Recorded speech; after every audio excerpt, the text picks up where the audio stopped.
खाने में जो है वो मुज़र असरात पैदा कर सकती हैं। तो सबसे पहले जो है वो नमक है। फ़िल्मीन पे नमक बहुत खाया जाता है, तो उनमें ब्लड प्रेशर की बीमारियाँ, दिल की बीमारियाँ, फालिज के अटैक्स बहुत ज़्यादा होते हैं। तो अपने खाने में जो है नमक कम कर दीजिए। हमारे यहाँ भी जो है लोग ऊपर से डाल के नमक खा रहे होते हैं, तो प्लीज़ नमक कम कर दीजिए। 5 ग्राम नमक यानी कि तकरीबन 1 चाय का चम्मच दिन में बनता है, जो आपको रिकमेंडेड है, ज़्यादा मत खाइए। अच्छा, दूसरी चीज़ है सफ़ेद शक्कर है, जो फ्री शक्कर होती है, जो आप ऊपर से यूज़ करते हैं। तो वो शक्कर जो है वो लाजिमत है, आपको दांतों की बीमारी हो सकती है, वेट गेन हो सकता है, उसकी वजह से दिल की बीमारी, फालिज का असर, ब्लड प्रेशर, डायबिटीज़, बहुत सारे प्रॉब्लम हो सकते हैं।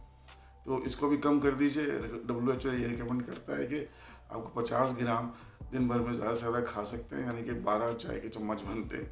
लेकिन अगर आपने वाकई से मतलब सेहतमंद रहना है, तो बेहतर है कि इसको हाफ़ कर दीजिए और 6 चाय के चम्मच दिन भर में इस्तेमाल करें, बल्कि इससे भी कम करें, बल्कि